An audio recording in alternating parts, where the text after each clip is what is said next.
바스티유 점령 1932년 10월 7일 18세기의 세 번째 혁명, 즉 프랑스 혁명에 대해 이야기하자. 프랑스 혁명은 마치 화산같이 폭발했다. 우리 눈에는 또렷한 폭발처럼 보이지만 혁명은 아무런 까닭 없이 과정도 없이 갑자기 터지는 것이 아니다. 화산 폭발은 대지의 밑바닥에 오랜 기간 동안 여러 가지 힘이 서로 작용하고 많은 화력이 집약되어 땅 껍질이 더 이상 견디지 못할 때 비로소 거대한 화염이 분출되는 것이다. 이와 같이 혁명도 역시 마찬가지로 사회의 심층부에 누적된 요인이 터져 불을 뿜게 되는 것이다. 물은 가열하면 끓는 점에 도달하게 된다. 자신들의 폐쇄된 사고방식 이외에는 전혀 눈뜬 장님이나 다름없는 어리석은 당국자들은 혁명이 선동가에 의해 일어난다고 생각하지만 사상과 경제가 혁명을 낳는다. 선동가는 원래 현상에 만족하지 않고 변화를 기대하며 그것을 위해 노력하는 사람들이다. 어떤 혁명적 시기든 그런 혁명가들은 많이 나타나며 그들 자신의 폭발의 정도와 불평, 불만의 존재를 암시하는 징조이다. 그러나 몇백만, 몇천만이나 되는 사람들이 오직 선동가의 명령에 따라 행동한다는 것은 있을 수 없다. 대부분의 사람들이 무엇보다도 바라는 것은 안전이다. 그러기에 그들은 자신의 것들을 잃을지도 모르는 위험을 결코 범하려고 하지 않는다.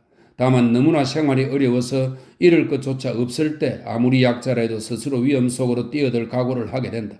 그때 그 길이 비참한 자신들의 처지를 해결할 수 있는 유일한 길이라는 선동가들의 소리에 귀를 기울이게 된다. 수시로 나는 편지에다 민중의 가난과 농민의 봉기에 대해 언급했다. 아시아나 유럽의 어느 나라든 이러한 농민 반란이 있었고 무자비한 탄압 아래 많은 피를 흘렸다. 가난은 농민을 혁명적으로 행동하게 하였으나 대다수 농민들은 그 목표에 대해 명확한 관념을 갖지 못했다. 이 사상의 불확실성, 이데올로기의 결핍이 그들의 노력을 수포로 돌아가게 했다. 그런데 우리들은 프랑스 혁명에서 전에는 보지 못했던 새로운 현상, 즉 사상과 경제적 추진력이 혁명의 방향으로 연결된 것을 발견하게 된다. 바로 그것이 참된 혁명의 기반이다. 또한 참된 혁명은 정치, 경제, 사회, 종교는 물론 생활과 사회의 모든 구조에 영향을 미친다. 프랑스에서는 18세기 말경에 진정한 혁명이 일어났다. 프랑스 철학자의 사상과 이론이 혁명에 강력한 영향을 준 것은 명백하다. 물론 이전에도 대중이 반란과 봉기를 일으킨 예는 있지만 프랑스 혁명에서는 자각한 대중 또는 의식적으로 지도된 대중의 봉기라는 점에서 이의가 있다. 1715년부터 59년간 재위한 루이 15세는 영국 국왕이 목을 잘린 일에서도 전혀 깨닫는 바가 없었다. 그 후 1774년에 루이 16세라는 바보 천치가 그의 뒤를 이었고 왕비는 합스부르크가인 오스트리아 황제의 누이 동생 마리 앙뚜아네트였다. 그녀 역시 한심한 여자였는데 고집 하나는 세서 루이 16세를 마음대로 휘둘렀다. 더구나 그녀는 국왕 이상으로 왕권 신수설을 신봉해 평민은 사람 취급도 안 했다. 이런 방자한 부부에게 백성들의 원성이 자자한 것은 당연하다. 프랑스 인민들은 막상 혁명이 시작되었을 때에도 군주제 문제에 대해서는 확실한 결의가 없었는데 루이 16세와 마리 앙뚜아네트의 난잡하기 짝이 없는 짓거리들 때문에 혁명은 더욱 불붙을 수밖에 없게 됐다. 하긴 루이 16세보다 현명한 자가 왕이었다 하더라도 혁명으로 치닫는 정세를 바꿀 수는 없었을 것이다. 러시아의 혁명 전야인 1917년 러시아의 황제와 황후 역시 프랑스 국왕과 마찬가지로 엉망진창의 생활을 했다. 그런데 이상하게도 이런 사람들은 위기가 닥치면 어느 때보다도 더 어리석어져서 스스로 무덤을 파는 법이다. 라틴어의 격은 신은 멸망시키라는 자로 하여금 먼저 광기를 부리게 한다는 말은 이를 두고 한 말이다. 독재정치와 군주정치의 기틀의 하나는 군사적 행동이다. 국내에서 골치 아픈 일이 있을 경우 국왕과 정부는 의례 국민의 관심을 딴 곳으로 돌리려고 군사적인 모험을 강행한다. 그러나 프랑스의 경우는 이 모험의 결과가 나빴다. 7년 전쟁은 프랑스의 패배로 끝났고 그로 인해 군주제는 적잖이 타격을 받게 되었던 것이다. 드디어 파멸은 시시각각으로 다가오고 있었다. 정치꾼들은 법률에는 환해서 헌법이 어쩌고 떠들었지만 헌법이든 법률이든 모두가 인간을 위해 존재한다는 사실은 정작 잊고 있었다. 무수한 오두막집과 도시의 빈민가에 살고 있는 사람들을 위한 정치란 이론에 있는 것이 아니고 배고픔을 없애고 식량과 의복과 주택의 문제를 해결하는 것이다. 루이 16세가 왕위에 올라서자마자 굶주린 대중들의 봉기가 있었다. 그들의 봉기는 수년 동안 연달아 일어났고 잠시 뜸을 들였다가도 또다시 새로운 농민 봉기가 시작되었다. 디종에서 식량 소동이 일어났을 때 디종의 지사는 굶주린 민중을 향해 들에는 풀이 있다. 가난뱅이는 풀을 먹으라고 말했다. 1777년에 프랑스에서는 무려 110만의 거지가 있다는 공식 보고까지 있었다. 농민들은 식량에 굶주려 있었을 뿐더러 토지도 갈망하고 있었다. 봉건 제도 밑에서는 귀족이 토지의 소유자였으며 토지에서 나는 수익 역시 귀족에게 돌아갔다. 농민들에게 무슨 뚜렷한 생각이 있었던 것도 아니었고 그 목표도 희미했지만 농민들은 토지를 갈망했고 그들을 짓밟는 봉건 제도와 귀족과 성직자를 정오했다. 세금은 그들의 또 하나의 고통거리였다.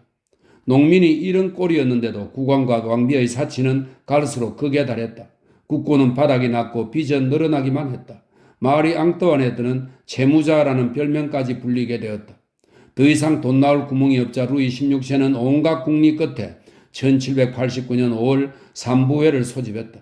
이 회의는 당시의 명칭으로 왕국을 구성하는 세 계급, 즉 귀족, 성직자, 평민의 대표자로 구성되었다.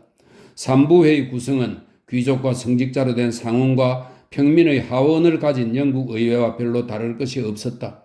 그러나 영국 의회는 수백 년의 전통 아래 정기적으로 개최되어 전통과 규칙과 일을 하는 방법이 확립된 반면 프랑스의 삼부회는 소집된 적이 없었고 전통도 없었다. 그 둘 모두가 상류층을 대표하는 회의체였고 영국의 하원은 삼부회의 평민보다는 더 부유한 사람들이었다. 농민은 양자 어디에도 끼질 못했던 것이다. 1789년 4월 16일 삼부회는 국왕의 참석 아래 베르사유에서 개최되었다. 왜냐하면 평민계급 즉 제3신분들의 입김이 걷잡을 수 없이 거세지더니 드디어 자기들이 동의 없이 조세를 부과해서는 안 된다고 주장했기 때문이다. 그들에게 용기를 준 것은 영국 화원의 권리 확립과 미국의 승리 역시 좋은 교훈이었다. 그들은 영국을 자유의 천국이라고 믿고 있었는데 사실은 영국도 여전히 귀족 지주계급이 지배하고 있었고 의회 자체도 투표권의 심한 제한으로 귀족들의 동무대였다. 어쨌든 평민들의 행동은 루이 16세의 기분을 거슬려서 의사당 밖으로 쫓겨나게 되었다. 그러나 대의원들은 계속 버티었고 그들은 즉시 근처의 테니스 코트에 모여 헌법을 정하는 날까지는 절대로 물러나지 않기로 결의하였다. 이것이 유명한 테니스 코트의 선서이다. 이에 격분한 국왕은 무력을 동원하려 했으나 이번에는 군대가 그 명령을 거부했고 사태는 일촉즉발의 위기로 바뀌었다. 혁명이 이루어질 때의 위기는 의례 정부의 깃들인 군대가 동포에 대해 발포를 거부할 때 닥쳐오게 마련이다. 당황한 루이 16세는 이번에는 다시 선천적인 졸렬성을 발휘하여 외국 군대를 불러들여 국민을 때려잡으려 했다.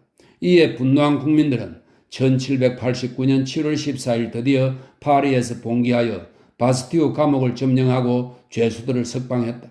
바스티오 점령은 역사상 중대 사건이다. 바스티오 점령은 바로 혁명의 발단이 되어 전국적인 인민 봉기의 신호가 되었으며 프랑스의 낡은 질서, 즉 봉건제도와 군주제와 특군의 폐지를 의미했다. 그것은 유럽 내의 모든 국왕과 황제 일족에 대한 공포와 위협이 되기에 충분했다. 지난날 당당히 군주의 본보기가 되었던 프랑스가 이번엔 새로이 유럽을 놀라게 한 것이다. 지금도 프랑스는 7월 14일을 국경일로 정해 대대적인 경축 행사를 하고 있다. 7월 14일 바스티유가 함락되었는데도 어리석은 정부 당국자들은 그 전날까지도 베르사유 궁에서 향연을 베풀고 국왕과 왕비 앞에서 부어라 마시라 하며 요란을 떨었다. 그러는 사이에 삼부회는 국민의회로 바뀌었고 국왕은 입헌군주 또는 제한군주로, 즉 국왕은 의회의 지시에 따라 행동해야 한다고 규정되었다. 물론 루이 16세와 마리 앙뚜아네트는 이것을 저주했지만 인민들은 이제 더 이상 국왕을 존경하지 않게 되었다. 당시 국왕과 왕비의 궁정이 있는 베르사유는 파리와 너무 멀어 파리 시민들이 그들을 감시하기에는 불편하게 짝이 없었다. 베르사유에서는 호화판으로 지낸다는 소문이 파다하자 파리의 굶주린 시민들은 격분해서 곧 국왕과 왕비를 파리의 틸러리로 호송하는 기묘한 행렬을 벌였다.